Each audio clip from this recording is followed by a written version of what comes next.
Hello दोस्तों, स्वागत है आप सबका इस वीडियो में। मेरे पास ये एलटी गेट का सिलेबस है और ये ऊपर के जो 4 टॉपिक हैं ये हमने पिछली वीडियो में कवर कर लिए हैं। अब ये 5वां जो है मौर्य काल, इसके प्रीवियस ईयर क्वेश्चन को हम लोग इसमें पढ़ेंगे, मतलब रिवीजन करेंगे। और ये वीडियो किसी को पढ़ाने के लिए नहीं बनाया, ये वीडियो सिर्फ खुद के रिवीजन के लिए मैंने बनाया है।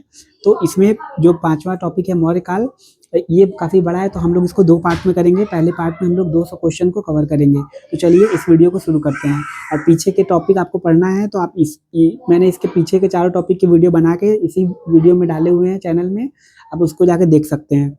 इससे आपका कम समय में रिवीजन हो जाएगा, क्योंकि इस वीडियो में को बनाने का एकमात्र यही है कि किसी को अगर रिवीजन करना है तो वो कर ले, क्योंकि इसमें हम कमेंट नहीं पढ़ते हैं किसी का, डायरेक्ट क्वेश्चन और आंसर और एक्सप्लेनेशन करते हैं। तो चलिए वीडियो को शुरू करते हैं। तो ये 5वां चैप्टर हमने खोल लिया है, मौर्य काल एवं मौर्योत्तर काल। इसमें पहला क्वेश्चन है हमारा,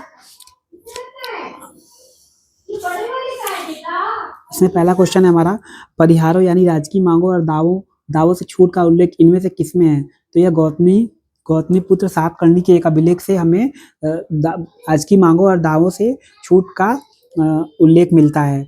इसके अतिरिक्त इसमें रुद्रादमन का जूनागढ़ अभिलेख जो है, यह चंपू लेख में लिखा हुआ है, मतलब हिंदी और गद्य और पद्य दोनों में लिखा हुआ है। और रुद्रादमन का जूनागढ़ अभिलेख जो है वो संस्कृत भाषा का अभिलेख है। अशोक का सारनाथ स्तंभ अभिलेख, समुद्र का इलाहाबाद स्तंभ जो है वो प्रयाग प्रशस्ति है और इसके रचयिता हरिशेन है। तो इसमें सी वाला है गौतमीपुत्र सातकर्णी का अभिलेख। अब इसमें हम लोग इसके एक्सप्लेनेशन को भी पढ़ लेते हैं। गौतमीपुत्र सातकर्णी के नासिक अभिलेख से हमें राजकीय मांगों और दावों से छूट का उल्लेख मिलता है। समुद्रगुप्त के इतिहास का सर्वप्रथम स्रोत उसी का अभिलेख है, जिसे इलाहाबाद का स्तंभ लेख कहते हैं। इसकी रचना उसके संधि विग्राही सचिव हरिशेन ने की थी। शक महाक्षत्रप का रुद्रदामन का जूनागढ़ अभिलेख शक संवत का है। यह विशुद्ध संस्कृत भाषा में लिखे गए प्राचीनतम अभिलेखों में से एक है। यह चंपू शैली में मिश्रित लिखा गया अभिलेख है। इसके बाद है क्वेश्चन की वासवदत्ता और रावण वध के रचयिता कौन है? वासवदत्ता एक संस्कृत का नाटक है, इसके रचयिता सुबंधु और रावण वध के रचयिता भट्टी है। तो इसका ऑप्शन होगा बी। इसके बाद नेक्स्ट हमारा क्वेश्चन है, इसके एक्सप्लेनेशन में हम पढ़ लेते हैं कि भभूति प्राचीन विद्वान थे, उनके 3 नाटक हैं, मालती माधव, उत्तर रामचरित, महावीर चरित। इसके अतिरिक्त इसमें भारवी किराता जुड़नी का भी दिया हुआ है। और वासवदत्ता संस्कृत का नाटक है, इसके रचयिता सुबंधु हैं। और भट्टी महाकाव्य महाकवि भट्टी द्वारा रचित महाकाव्य है, इसका वास्तविक नाम रावण वध है। तो यहाँ पूछा था वासवदत्ता और रावण वध, तो क्रमशः सुबंधु और भट्टी। इसके बाद हमारा नेक्स्ट क्वेश्चन है, लिखित को उनके कालक्रम के अनुसार व्यवस्थित कीजिए। तो देखिए इसमें पहले मेनांडर आएंगे, फिर गोंडोफर्नी, उसके बाद चस्टन, लास्ट में रुद्रदमन। उसके देखिए मेनांडर, गोंडोफर्नी, चस्टन, लास्ट में रुद्रदमन। इसके बाद है कि भारतवर्ष का प्रथम अभिलेखिक संदर्भ कहाँ प्राप्त होता है, यानी भारतवर्ष का लिखा हुआ अभिलेखिक जो है कहाँ प्राप्त होता है? तो ये प्राप्त होता है खारवेल के हाथी गुम्फा अभिलेख से। खारवेल का हाथी गुम्फा अभिलेख जो है वो भारतवर्ष का प्रथम अभिलेखिक संदर्भ है। अब इसका ऑप्शन देख लेते हैं, ये देखिए डी इसमें सही होगा, डी। अब इसमें देखिए लिखा है कि धनदेव के अयोध्या अभिलेख से। तो धनदेव का अयोध्या अभिलेख जो अश्वमेध यज्ञ का प्रमाण देता है, सर्वप्रथम अश्वमेध यज्ञ का। और हेलियोडोरस का बेसनगर अभिलेख जो है वो भागवत धर्म का प्रमाण देता है। और रुद्रदामन का जूनागढ़ अभिलेख जो है वो संस्कृत भाषा में है और चंपू शैली में लिखा हुआ है। और ये खारवेल का हाथी गुम्फा अभिलेख उदयगिरी की पहाड़ियों पर है, उड़ीसा के भुवनेश्वर के समीप उदयगिरी की पहाड़ियों से प्राप्त होता है। ठीक है, इसी में भारतवर्ष तो हम लोगों ने बता दिया। अब नेक्स्ट क्वेश्चन चलते हैं हम लोग। नासिक गुहा संख्या 10 के अभिलेखानुसार शक सातवाहन काल में अच्छौ निवि पर ब्याज दर थी, तो 9 से 12% थी, बी यानी कि 9 से 12%। अब नेक्स्ट क्वेश्चन पे चलते हैं। नेक्स्ट हमारा क्वेश्चन है, इनमें से कौन से ग्रंथ तलाक की अनुमति देते हैं? तो इसमें देखिए अर्थशास्त्र जो है कौटिल्य की, उसमें ही सिर्फ तलाक की अनुमति दी हुई है, क्योंकि इसमें है कि अगर विदेश में चल जाएगा पति या बहुत दिन मर जाएगा तो उसमें उसको तलाक का मतलब दूसरा विवाह करने का अनुमति दिया गया है, मतलब पति का त्याग करने का। तो इसमें डी केवल होगा, यानी कि सी अर्थशास्त्र। इसके बाद नेक्स्ट क्वेश्चन चलते हैं, अर्थशास्त्र में विविधता अध्यक्ष का प्रयोग किसके लिए किया गया है?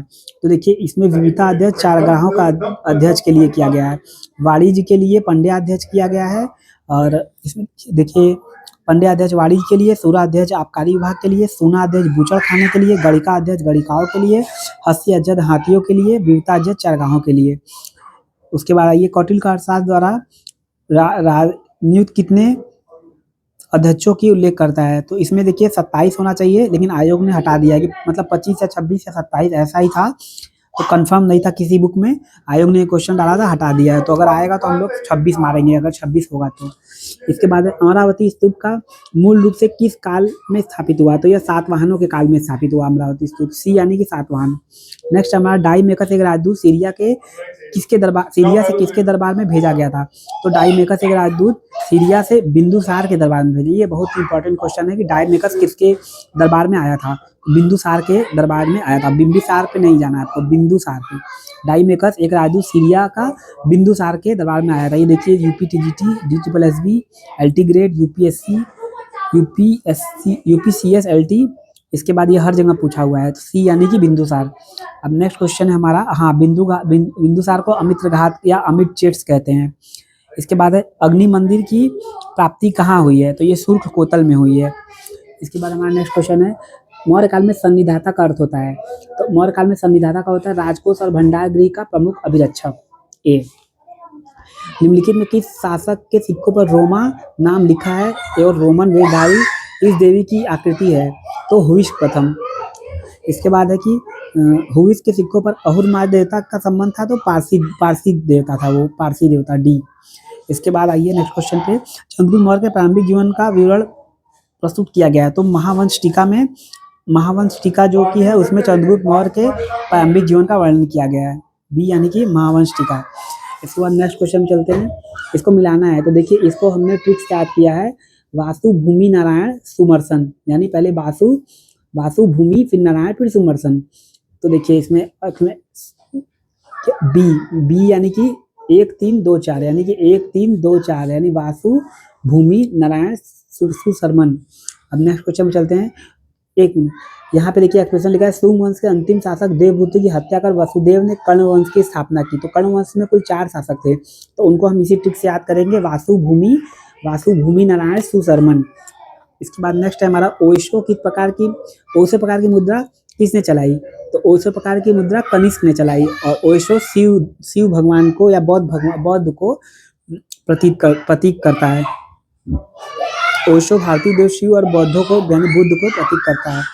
इसके बाद रवातक अभिलेख के अनुसार कनिष्क ने अपने एक अधिकारी को एक मंदिर के निर्माण का आदेश दिया, जहां नाना देवी एवं अन्य देवी देवताओं की प्रतिमाओं को स्थापित करना था। वह अधिकारी कौन था? वह अधिकारी शफर था। और रवातक अभिलेख या रब्तक अभिलेख जो है वो अफगानिस्तान में है। अफगानिस्तान में काफिर की पहाड़ी पर मिला है। ये देखिए अफगानिस्तान में काफिर का किला नामक पहाड़ी से रब्तक अभिलेख की खोज की गई। बैक्ट्रियन भाषा और यूनानी लिपि में लिखित इस अभिलेख का संपादन एवं अनुवाद निकोलस सिम्स विलियम्स और जो किब ने किया। तो इसमें शफर ये है, डी हमने बताया। नेक्स्ट क्वेश्चन है, अशोक के किस शिलालेख में शीर्ष पर गज आकृति के साथ लिखा हुआ है कि गजतमे लिखा हुआ है? तो कालसी अभिलेख में गजतमे लिखा हुआ है, सी यानी कि कालसी अभिलेख, या उत्तराखंड के देहरादून में है। नेक्स्ट क्वेश्चन में चलते हैं, निम्नलिखित में कौन सा अभिलेख बलिवर्ष शैली में लिखा गया है? तो एरावुडी अभिलेख जो है वह बलिवर्ष शैली में लिखा गया है, क्योंकि यह दाएं से बाएं लिखा जाता है, जैसे बैल खेतों को जोतता है, इसलिए एरावुडी अभिलेख को बलिवर्ष शैली कहते हैं। नेक्स्ट है हमारा, किस यूनानी शासक ने कविशीय नगर का देवता अपने सिक्कों पर उत्तीर्ण कर? ये बी जो यूक्रेटाइडीज जो है, ये कविशीय नगर का देवता अपने सिक्कों पर उत्तीर्ण करवाया था, बी यानी कि यूक्रेटाइड। कौन सा अभिलेख कुषाण वंश की वंशावली का उल्लेखनीय संकेत देता है? तो यह सुर्ख कोतल लेख जो है वह कुषाण वंश की नहीं, यह रवातक अभिलेख होगा। रवातक अभिलेख जो है वह कुषाण वंशावली की उल्लेखनीय संकेत देता है। इसमें आपकी लिखा हुआ कि अफगानिस्तान के बघलान प्रांत में स्थित सुर्ख कोतल के पास रवातक नाम की पहाड़ी पर काफिर का किला नामक एक पहाड़ी से रवातक अभिलेख की खोज की गई।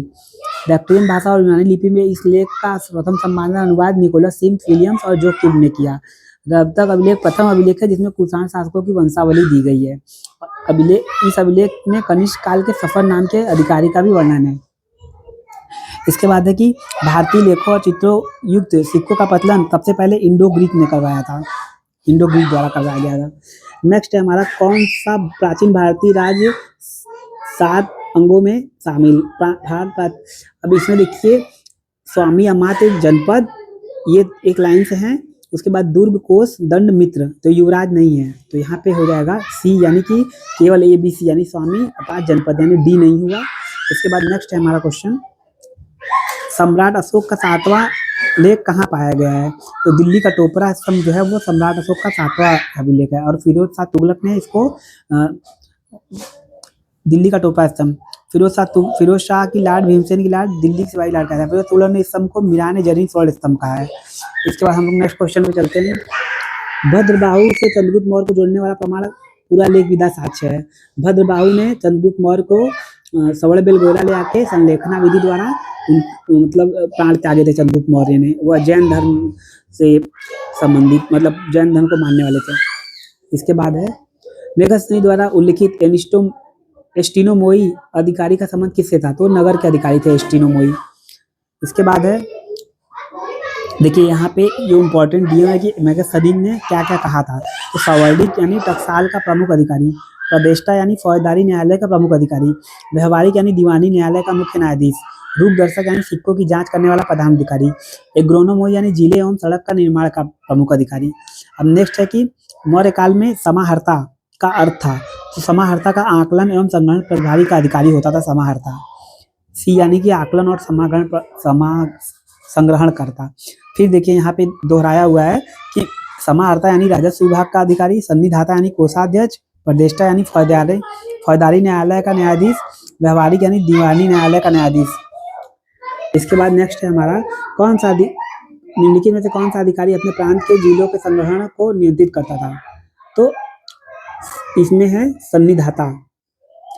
सन्निधाता जो था वो अपने अधिकारी प्रांत के जिलों के संग्रहण, समाहर्ता, क्योंकि समाहर्ता का भी हमने पढ़ा यहाँ पे कि यह राजस्व विभाग का अधिकारी था और वह संग्रहणकर्ता भी था। यहाँ पे आया है कि समाहर्ता का अर्थ था आकलन और संग्रह का प्रभारी अधिकारी, तो वही क्वेश्चन यहाँ पे फिर से दोहराया हुआ है कि आकलन और जिलों के संग्रहण को लेकर समाहर्ता करता था।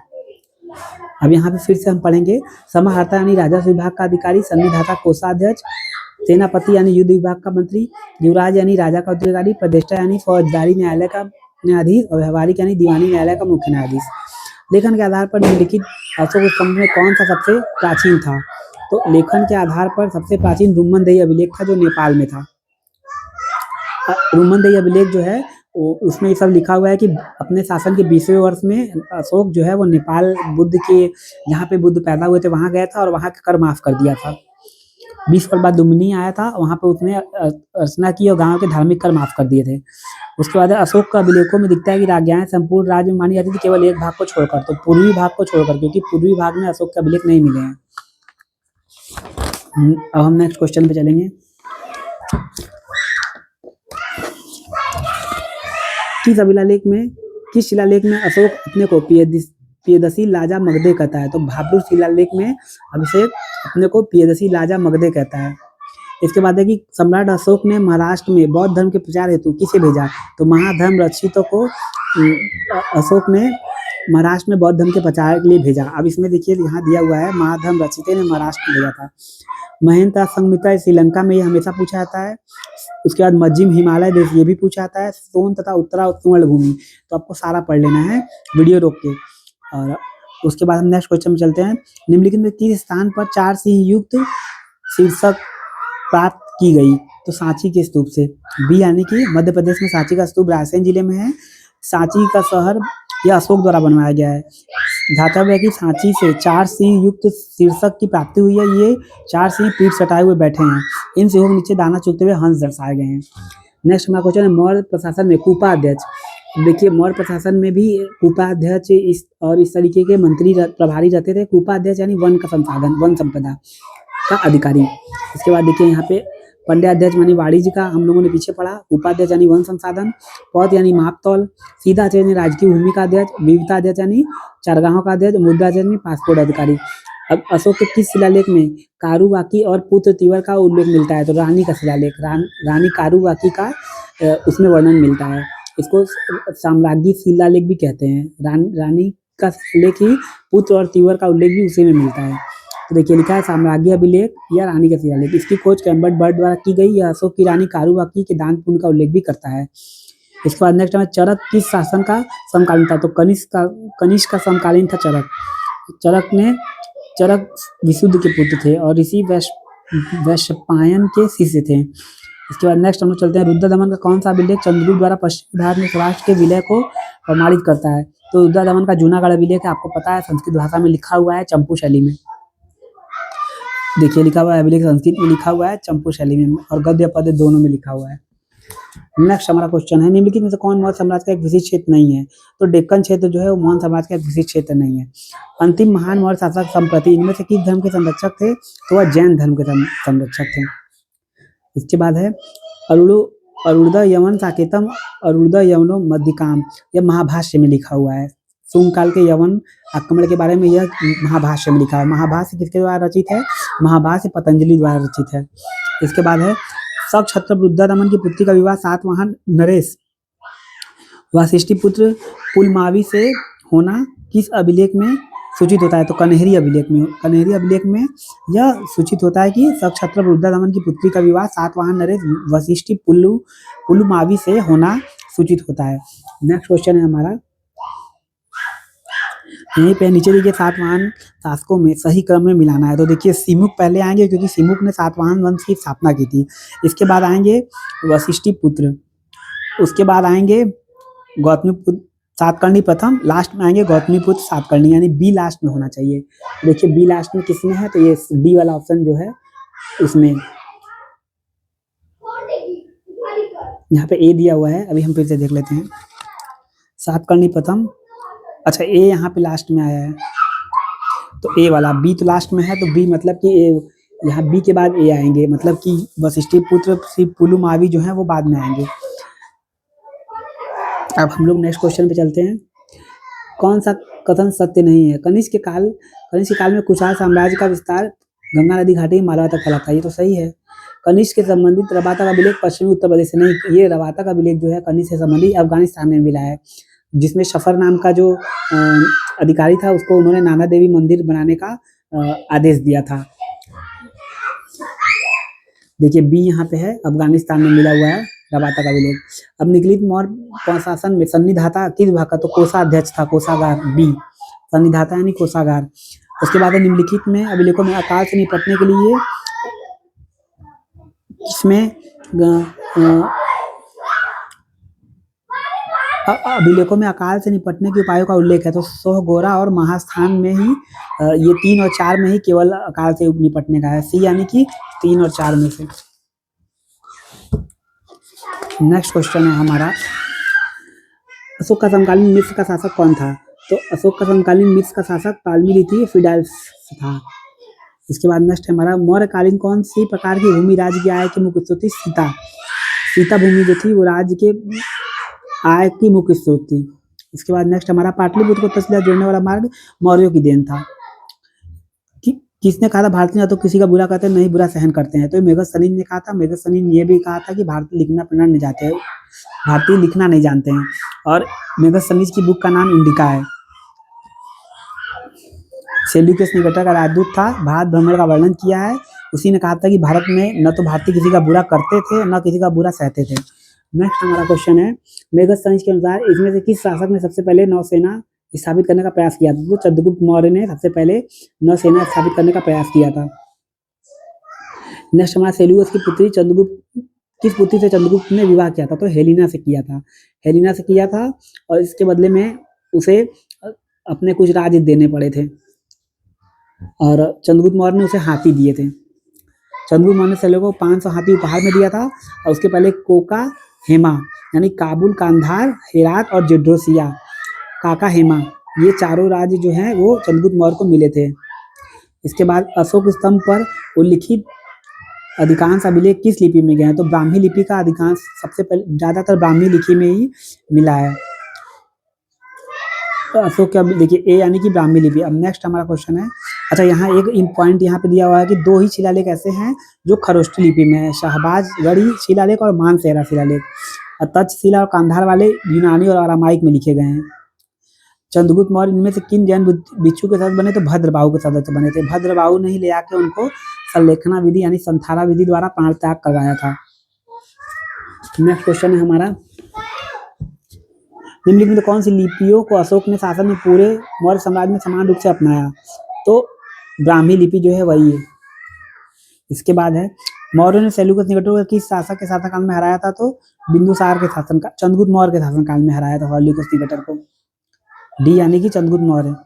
इनमें से किस शिलालेख में तहत अशोक ने स्वयं को उपासक घोषित किया? तो माइनर रॉक एडिक्ट 1, सी यानी कि माइनर रॉक एडिक्ट 1।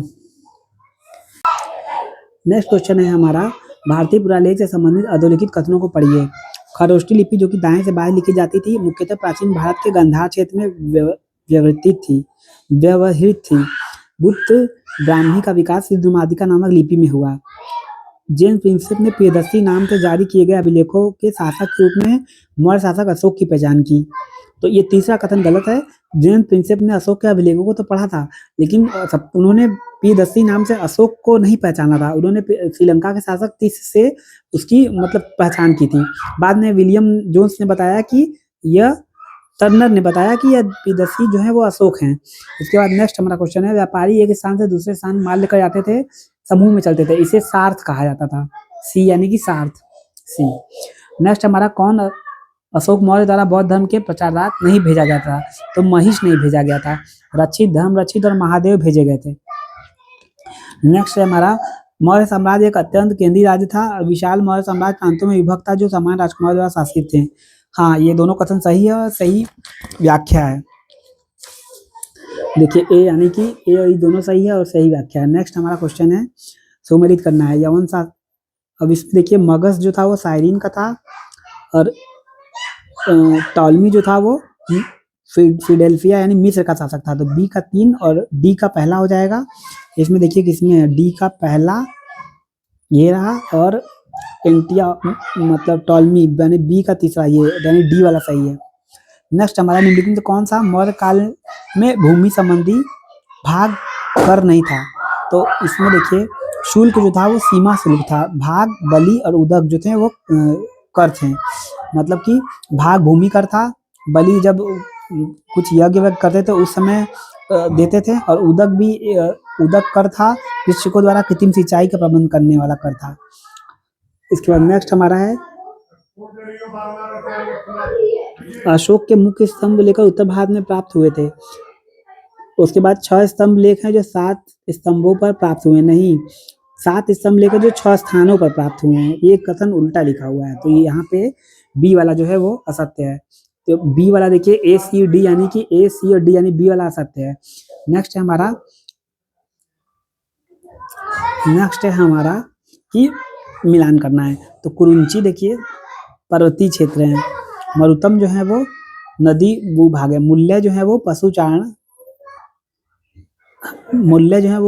पशुचारण क्षेत्र है। तो अब इसको मिलाते हैं। पहले कुरुंची का पर्वतीय क्षेत्र यानी सी का चौथा किसमें है, सी का चौथा इस सब में है। अब उसके बाद मिलाते हैं मरुतम का शुष्क भूभाग, डी का पहला, मूल्य का नदी भूभाग, पशुचारण क्षेत्र, एक का तीसरा किसमें है, एक का तीसरा इसमें है, दोनों में है। तो यानी डी वाला इसमें सी वाला देखिए सही है। मूल्य का पशुचारण क्षेत्र है, कुरुंची का पर्वतीय क्षेत्र, मरुतम का नदी भूभाग है और मैंने मरुतम का शुष्क भूभाग लगाया था। तो मेरा यहाँ पे मरुतम को मुझे दोहराने की जरूरत है। मरुतम से मैंने मरुस्थल समझ के शुष्क भाग लगाया था, जबकि वो नदी भूभाग है। नेक्स्ट हमारा, किन शासकों के सिक्कों पर धूमी धार्मिक उपाधि उत्कीर्ण है? तो पहलव शासकों के सिक्कों पे धार्मिक उपाधि उत्कीर्ण है। नेक्स्ट हमारा क्वेश्चन है, किसे कुमार और आर्यपुत्र का उपनाम दिया गया शाही खानदान के राजकुमार को? पेरिप्लस मैरिस एरिथ्री की संभावित तिथि इनमें से कौन सी है? तो पहली और दूसरी शताब्दी है। इसके बाद है, रुपया रूप आकार के सिक्कों में किस धातु का होता था? तो रजत धातु का होता था, डी यानी कि रजत धातु का। और मौर्य काल के सिक्कों को पड़ कहते थे। इंडिका दक्षिण भारत में किस राजवंश का उल्लेख किया है? तो देखिए दक्षिण भारत का समझ के सातवाहन नहीं लगाना है। इंडिका में मेगास्थनीज ने पांड्य शासकों का राजवंश का उल्लेख किया है, डी यानी कि पांड्य। इसके बाद नेक्स्ट क्वेश्चन है हमारा, संगम साहित्य के ग्रंथ तोल्कापियम किस विद्या संबंधित है? तो व्याकरण संबंधित है। तोल्कापियम की रचना तोल्काप्पिय ने की है। इसके अतिरिक्त इलेंगो आर्टिकल और इलेंगो आडिगल ने शिल्पा दिकारम की और मणि मैखेल ने शीतले सत्यनार की रचना की है। तो ये जो ग्रंथ हैं ये अक्सर एग्जाम में पूछे जाते हैं संगम साहित्य से। तोल्काप्पियम जो है वो व्याकरण है, इसके रचयिता तोल्काप्पियम है। इसके बाद मणि मैखेल जो है वो शीतले सत्यनार के रचयिता हैं और इलेंगो आडिगल जो है शिल्पा दिकारम के रचनाकार है। इसका निम्नलिखित उत्खनन स्थलों में कहाँ दक्षिण भारत और रोमन जगत के बीच व्यापारिक संबंधों के साक्ष्य मिले हैं, तो अरिकामेडू में मिले हैं। धरण और पुराण को मुद्राएं माना जाता है। कौटिल्य के अर्थशास्त्र में 15 अधिकरण और 6000 श्लोक हैं।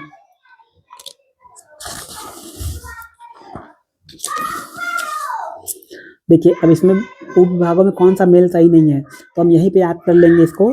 स्थानीय का 800 गांव होता है, यहाँ 1000 लिखा है तो ये गलत लिखा है। द्रोणमुख का 400, खाटविक का 200, संग्रहण का 100। देखिए यहाँ लिखा है स्थानिक का 800, द्रोणमुख का 400, खाटविक का 200 और संग्रहण का 10। कनिष्क बौद्ध धर्म की किस शाखा से, तो महायान शाखा का कनिष्क जो था अनुयायी था।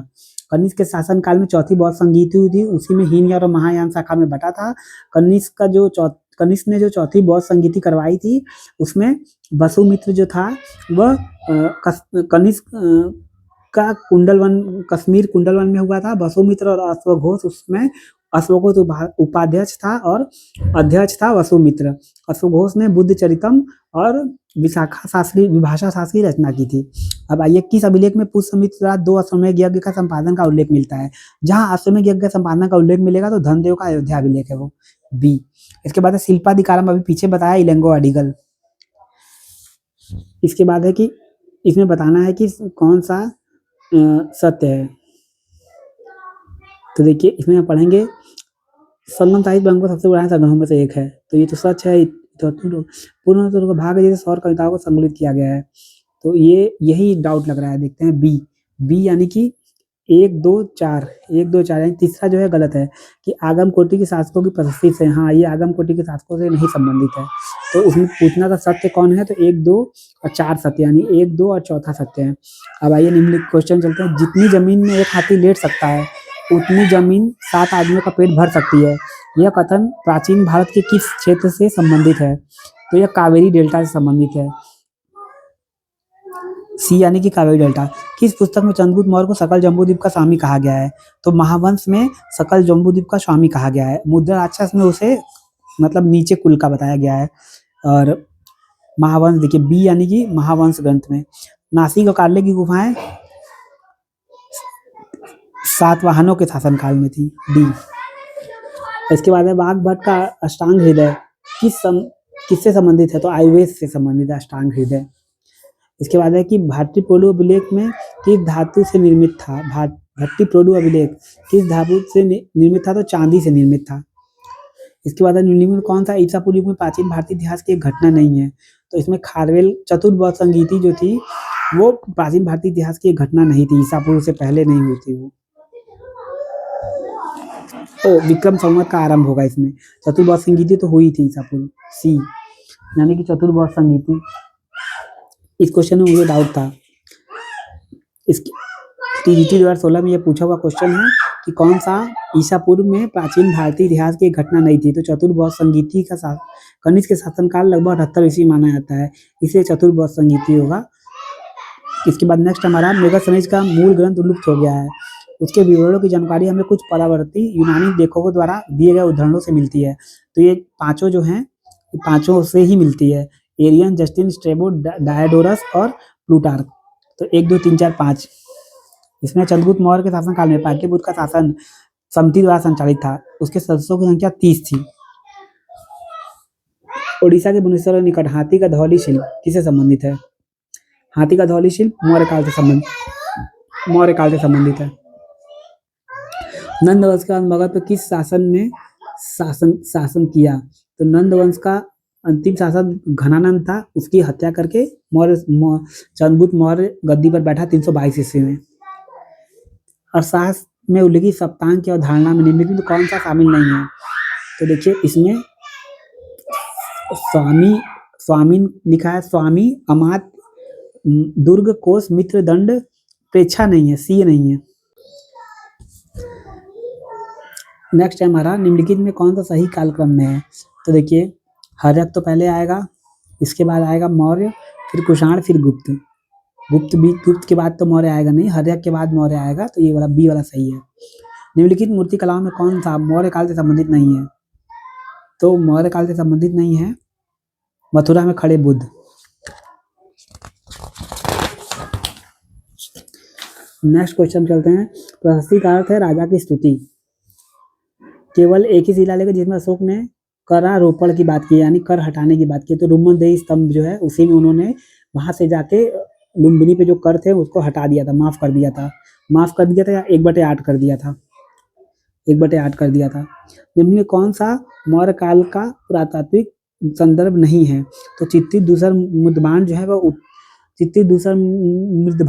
उत्तर वैदिक काल के हैं, डी।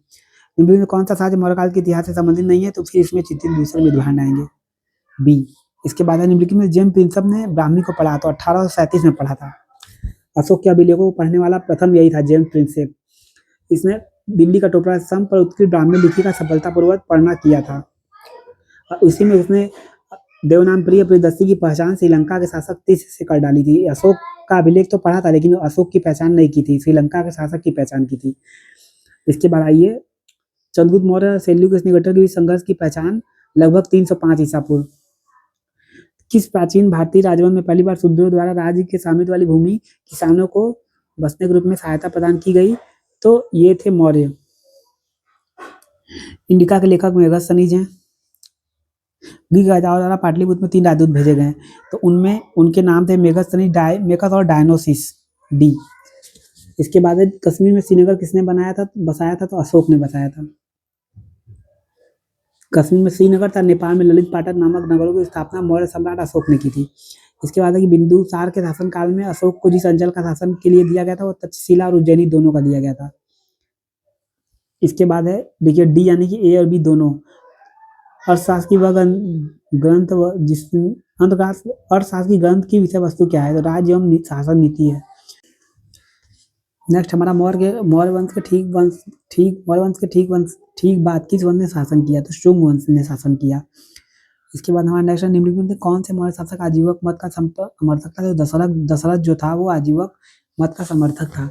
नेक्स्ट हमारा मौर्य वंश का प्रथम सम्राट चंद्रगुप्त मौर्य था, ए यानी कि चंद्रगुप्त मौर्य। अर्थशास्त्र कितने अधिकरणों में? तो 15 अधिकरणों में विभक्त था। निम्नलिखित में से कौन सा स्रोत मौर्यकालीन इतिहास से संबंधित है? तो मौर्यकालीन इतिहास संबंधित है बौद्ध कौटिल्य का अर्थशास्त्र, अशोक के अभिलेख, बौद्ध जन, उपरोक्त सभी, ये तीनों जो है वो मौर्य इतिहास काल से संबंधित है। कौन सा स्रोत जो चंद्रगुप्त मौर्य को क्षत्रिय मानता है? तो देखिए दिव्यावधान क्षत्रिय मानता है, महापरिनिब्बाण सूत्र भी मानता है क्षत्रिय, और दीर्घ निकाय भी। मुद्रा अक्षर जो है उसमें उसे विशाख दत्त द्वारा रचित है, उसमें उसे छोटी जाति का बताया गया है। वृषल कुल बताते हैं। निम्नलिखित में टालमी ने फिडल किसको? डायनोसिस को भेजा था, क्योंकि मेगास्थनीज सेल्यूकस निकेटर का राजदूत था, टॉलमी का ये डायनोसिस था, सी। इसके बाद है नेक्स्ट क्वेश्चन, निम्नलिखित में से समुद्र से समुद्र तक बंगाल की खाड़ी से अरब सागर तक विस्तृत प्रथम साम्राज्य मौर्य साम्राज्य था, बी। नेक्स्ट हमारा मिलाना है, तो देखिए निर्याकस, स्ट्रेबो, प्लिनी, टालमी, 1 3 2 4, 1 3 2 4। नेक्स्ट हमारा कौन सा जैन साहित्य मौर्य युग की जानकारी नहीं देता है? तो कल्पसूत्र जो है वो मौर्य युग की जानकारी नहीं देता है, जबकि यहाँ पे आंसर डी है, लेकिन कल्पसूत्र मौर्य इतिहास की जानकारी देता है। आयोग इसको बाद में हटाया होगा। मौर्यों की अवधि में पूर्वी तटीय पोर्ट रहा, तो ताम्रलिप्ति रहा पूर्वी तटीय पोर्ट। कौटिल्य किसका प्रधानमंत्री रहा? चंद्रगुप्त मौर्य का, ये वाला, डी। इसके बाद आइए, निम्नलिखित में कौन सी साहित्य कृति विस्तार पूर्व वर्णित नंदों को चंद्रगुप्त मौर्य और कौटिल्य ने मिलकर खदेड़ा था? तो नंदों को ये विशाख दत्त का मुद्रा राक्षस, ए, इसी में इसको वृषल बताया गया है। निम्नलिखित में कौन सा राजा जिसने राजकुमार को त्यागकर जैन धर्म को स्वीकार कर लिया था? चंद्रगुप्त मौर्य ने जैन धर्म को स्वीकार किया था। संलेखना और संथारा विधि द्वारा भद्रबाहु लेके गए थे श्रवणबेल गोला, जहाँ पे इन्होंने अपने प्राण को त्याग दिया था। किस विदेशी यात्री चंद्रगुप्त मौर्य ने आश्रम में प्रवेश किया? तो चंद्रगुप्त मौर्य की राज्यसभा में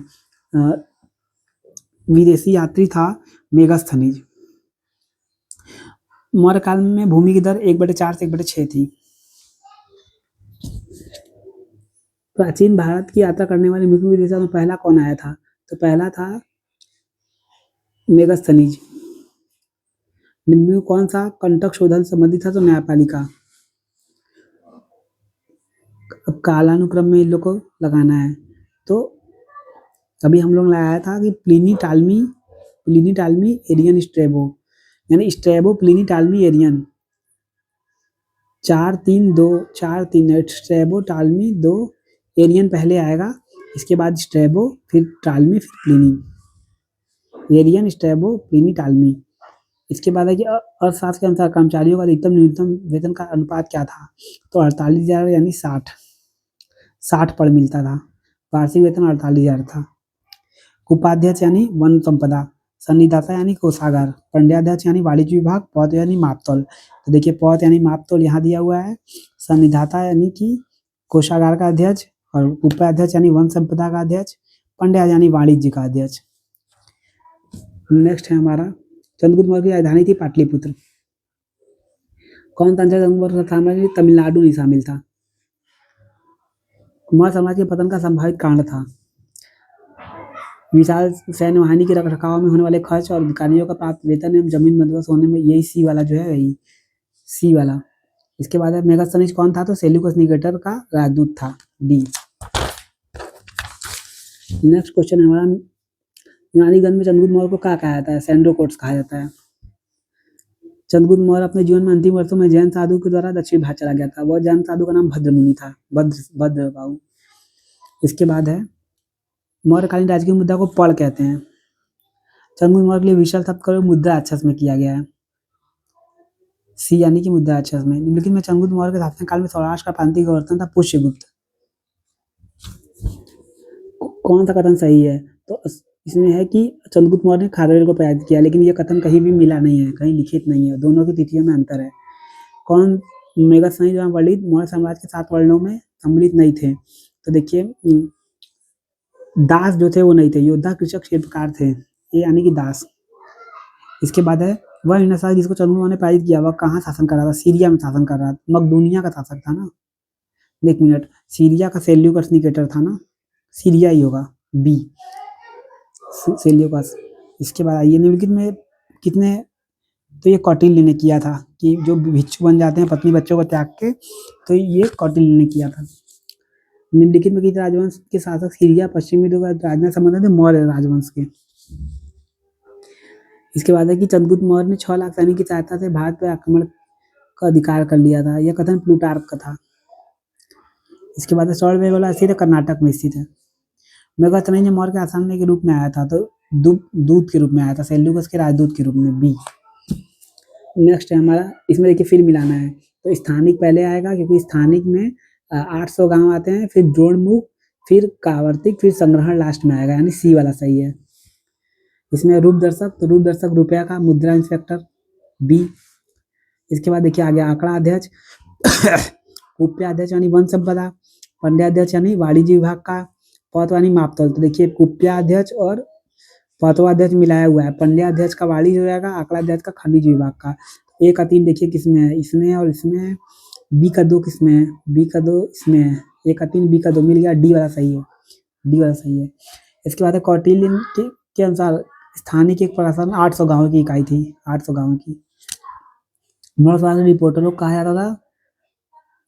कहा जाता था, तो राजुक कहा जाता था,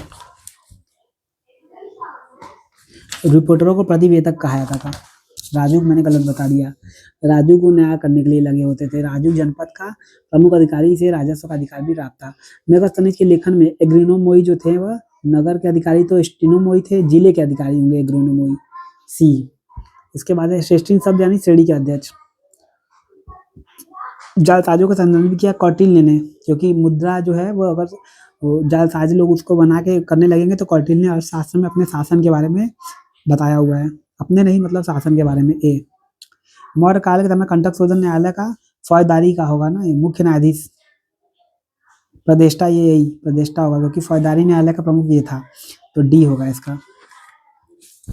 इसके बाद है कि निम्नलिखित को मिलाना है, तो विष्टि बेगार था, भाग स्थानीय कर नहीं, भाग भूमि कर था, कर महसूल प्रलय आपत्ति कर, भाग भूमि कर था। उसके बाद है कि इंडिका लुप्त हो गई है, तो इसमें बताना है कि कौन कौन उसके बचे हुए कृतियों को मिला के लिखे हुए हैं। तो टेसियस नहीं था, बाकी डायोडोरस, प्लिनी और स्ट्रैबो ये तीनों थे। तो सी यानी कि 2 3 4 2 3 4। नेक्स्ट हमारा कौन सी पुस्तक है जो अधिकारी वेतन को तो एक अर्थशास्त्र है जो नकद वेतन देने का प्रस्ताव करती है, बी। इसके बाद है किस अभिलेख में संकेत मिलता है कि उसे मृत्युदंड समाप्त नहीं किया था, चतुर्थ स्तंभ लेख में उसने किया था, ए अशोक ने किया था। इसके बाद है कि कौटिल्य के अनुसार अर्थशास्त्र के निम्नलिखित किस सिक्के प्रचलन के उत्तरदायी थे, तो इसमें देखिए लक्षणा अध्यक्ष जो होगा वह सिक्कों के प्रचलन के लिए उत्तरदायी है, बी। भारत का निम्न कौन सा प्रांत मौर्य समाज का अंग नहीं था, तो केरल तमिलनाडु दोनों नहीं थे, सी यानी कि ए बी। जनपद स्तर में मौर्य अधिकारियों का अवरोधी क्रम क्या था, तो देखिए प्रादेशिक राजयुग युक्त, डी होना चाहिए, डी। सीता अध्यक्ष यानी भूमि का अध्यक्ष होगा जो कृषि का, बी। मौर्य शासन के समय देख रेख व्यवस्था का अधिकारी का नाम क्या था, राजस्व का अधिकारी जो था वो समाहर्ता था, संविधाता कोषाध्यक्ष होता था। कौटिल्य के अनुसार कंटक शोधन फौजदारी यानी प्रतिष्ठा है, बी।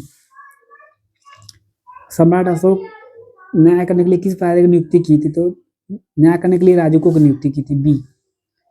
मौर्य युग में पतवान यानी मापतौल का अध्यक्ष, सी। मौर्य सम्राट 7 वर्गों में उल्लेख मिलता है, तो ये मिलता है 7 वर्गों में मेगास्थनीज की इंडिका में मिलता है।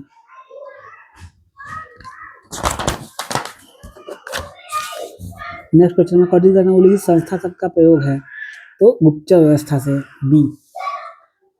नेक्स्ट हमारा निवेशी रत्न स्टीनोमोई नगर का अधिकारी, डी। कल्याण व्यापारिक केंद्र के रूप में किस यूनानी लेखक ने किया है, तो कॉस्मोस ने किया है, बी।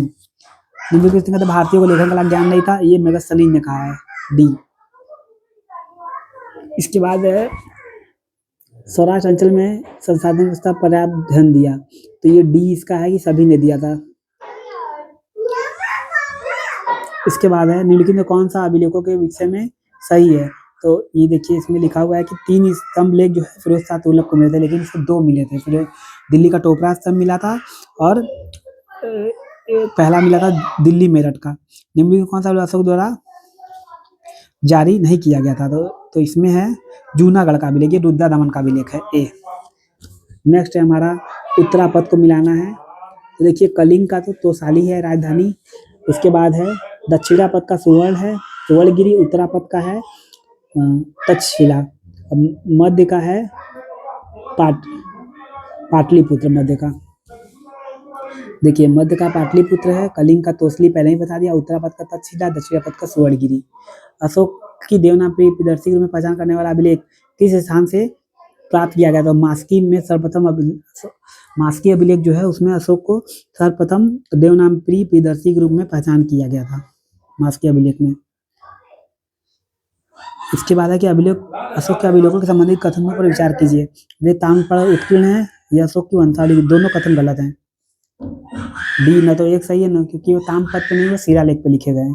चट्टानों और मुक्त रूप से खड़े स्तंभों पर लिखित लोक विधियों में शासकों द्वारा किनके द्वारा अपनाई गई संबंधी प्रथा अनुकरण थी, तो ये थी हखामनी द्वारा, ए यानी कि हखामनी द्वारा। अशोक के स्तंभ मोर का उत्कीर्ण है, तो नंदनगढ़ स्तंभ लौरिया नंदनगढ़ में मोर का उत्कीर्ण किया गया था, ए। बराबर समूह के किस गुफा पर अशोक का अभिलेख उत्कीर्ण नहीं है, लोमस ऋषि गुफा पर अशोक का स्तंभ उत्कीर्ण नहीं है। अशोक के निम्नलिखित उत्तराधिकारियों में किसने देवनागरी का उपाधि का प्रयोग किया था, दशरथ ने, ए। निम्न कौन सा एक सही सम्मिलित नहीं है, देखिए अभी हमने ऊपर पढ़ा लौरिया नंदनगढ़ पे मोर का है, तो यही जो है सम्मिलित नहीं है। इसके बाद आइए नेक्स्ट क्वेश्चन पे चलते हैं। अभिलेख धर्म विजय की जानकारी देता है, तो ये है 13वां शिलालेख, डी। उसके बाद है कि निम्नलिखित 14 शिलालेखों में अन्यत्र प्राप्त अंकों की न देकर किन्हें, तो ये था धौली और जोंगड़ था, वो ये पहले 10वां को छोड़ के 11 12 13 को स्थान नहीं दिया है, तो बी यानी कि 11 12 13 को। रुमनदेही अभिलेख सही नहीं है, ये लुम्बिनी में स्थित है, अशोक ने यात्रा की, सही है। अशोक द्वारा कोकरामन को सदा तो अर्पित करने, नहीं ये गलत है। अशोक वली भूतान मार, ये भी सही है, बुरा एक बड़ा ये भी सही है, बी गलत है, बी। इसके बाद है यहाँ पे कौन सा रुमनदेही अभिलेख के संबंध में सही नहीं है, तो देखिए कलिंग विजय के संबंध में, राजा के धर्म के संबंध में, ग्राम से प्राप्त कमी लाने के संबंध में, तो यही सही है, इसमें सही पूछा है। उसके बाद क्या है कि नीचे 2 वक्तव्य, बंगाल से खरोष्टी लिपि के अभिलेख में खरोष्टी बंगाल में बहुपत्नी, दोनों कथन सही है। सही है, आर गलत है, बहुप्रचलित नहीं थी। इसके बाद धर्मराज की उपाधि थी अशोक की। कौन सा अभिलेख अधिकारी मौर्य शासन प्रशासन में नहीं था? तो देखिए युक्त प्रादेशिक था, नायक नहीं था, डी। अशोक के किस अभिलेख में कलिंग युद्ध का उल्लेख किया है? तो शहबाजगढ़ी यानी 13वें शिलालेख में, शहबाजगढ़ी शिल्प 13वें शिलालेख में। इसके बाद नेक्स्ट हमारा क्वेश्चन है कि निम्नलिखित में कौन सा अशोक के साम्राज्य की दक्षिणी भाग का एक प्रशासकीय केंद्र था? तो सुवर्णगिरी, दक्षिणी भाग का एक प्रशासकीय सुवर्णगिरी था। इसके बाद नेक्स्ट हमारा अशोक के किस अभिलेख में राजा के कर्तव्य संबंधी उसके पृथ्वीगत विचार का उल्लेख मिलता है? तो प्रथम कलिंग अभिलेख से मिलता है। इसके बाद है किस स्थल पर स्तूपों से अशोक की पाषाण उद्धत प्रतिमा उसके नाम के साथ प्राप्त हुई है? तो कंगनहल्ली से प्राप्त हुई है। निम्न में कौन सा शिलालेख धार्मिक सामंजस्य के विषय में कहता है? तो वह 12वां शिलालेख है जो धार्मिक सामंजस्य के विषय में कहता है। ये बहुत इंपॉर्टेंट है कि धार्मिक सामंजस्य के बारे में कौन सा अभिलेख कहता है? तो 12वां शिलालेख कहता है। इसके बाद नेक्स्ट हमारा अशोक के शिलालेखों की लिपि, तो ब्राह्मी लिपि है। इसके बाद नेक्स्ट है हमारा अशोक के शिलालेख से युद्ध और हिंसा कांड जनित उसके अंतर में व्यथा प्रकट होती है? तो धौली और जौगढ़, और इसी में 11, 12, 13 को शामिल नहीं किया गया है। 11, 12, 13 उत्कीर्ण नहीं किए गए हैं। नेक्स्ट हमारा सारनाथ तथा अशोक का स्तंभ में कौन सा पशु उत्कीर्ण नहीं है? तो इसमें देखिए हाथी नहीं होगा, हिरण नहीं है, हाथी है, बी। इसके बाद नेक्स्ट हमारा अशोक के 14 शिलालेख पाए गए गिरनार में पाए गए हैं। इसके बाद है कि अशोक के स्थान से अभिलेख को रानी को अभिलेख कहा जाता है? तो ये कौशाम्बी का जो अभिलेख है वह रानी का अभिलेख कहा जाता है और पुत्र का भी उस वर्णन प्राप्त होता है। अशोक के अभिलेख की भाषा यहाँ ब्राह्मी है।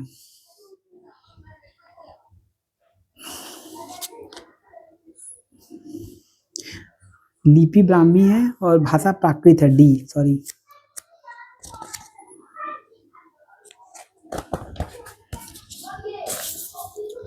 इसके बाद नेक्स्ट है हमारा अशोक के अभिलेख की भाषा प्राकृत है, लिपियां भी अलग अलग, केवल 2 अभिलेख शहबाजगढ़ी और मानसेहरा लिपि की खरोष्टी है।